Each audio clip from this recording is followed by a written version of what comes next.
আমরা নির্বাচন চাই। আজকে যে জুলাই বিপ্লব হয়েছে তার অধিকাংশের মধ্যে আমরা দেখি যে আমাদের বিএনপির লোকজনই বেশি শহীদ হয়েছে।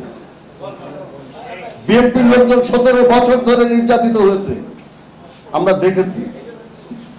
চাকরি থেকে সরিয়ে দেওয়া হয়েছে অন্যায়ভাবে, ঘর বাড়ি দখল করা হয়েছে, গ্রামে মানুষ শুতে পারেনি, ঘুমাতে পারেনি। এখন যেখানে যা কিছু হয় সব দোষ বিএনপির দিয়ে দেওয়া হচ্ছে। এই সংস্কৃতির বিরুদ্ধে, এই অপসংস্কৃতির বিরুদ্ধে রুখে দাঁড়াতে হবে এবং জাসাসকে সেই বড় একটা দায়িত্ব পালন করতে হবে তার সংস্কৃতি চর্চার ভেতর দিয়ে, গানে, কবিতায়, তার নাটকে, সবকিছুর ভেতর দিয়ে, বক্তৃতার ভেতর দিয়ে এই যে একটা বিএনপির বিরুদ্ধে একটা ষড়যন্ত্র তৈরি করা হচ্ছে তার বিরুদ্ধে কিন্তু রুখে দাঁড়াতে হবে।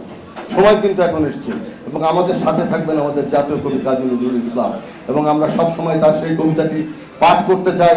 বলো বীর চির উন্নত মমশির শির বেহারি আমারই নত শিরই শিখর হিমাদ্রি।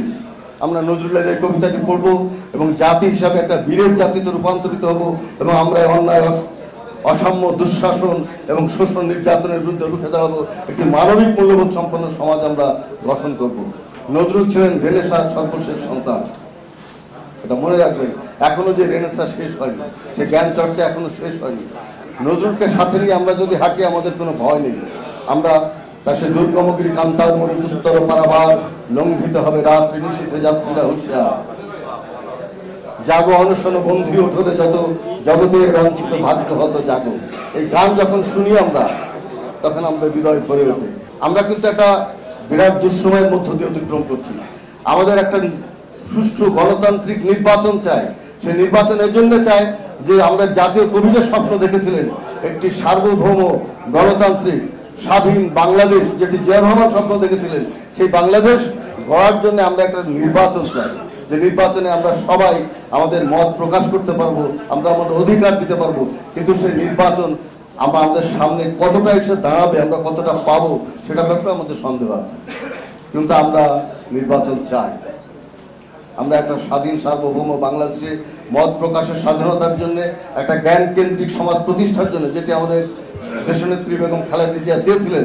বারবার তিনি তার ভাষণে বলেছেন একটা নলেজ বেস সোসাইটি তৈরি করতে হবে। তাহলে কিন্তু আমরা মুক্তি পাবো অনেক কিছু থেকে।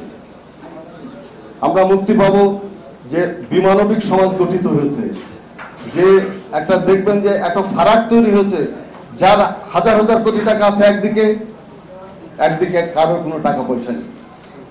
নজরুল সেজন্য বলছেন ব্যাংকে পাষাণ স্তূপের মতো হাজার হাজার কোটি টাকা জমা হয়ে আছে, আর একদিকে নিরন্ন শোষিত মানুষ, মায়ের বুকে দুধ নেই, শিশু কঙ্কাল সার। নজরুল নিজে বলছেন।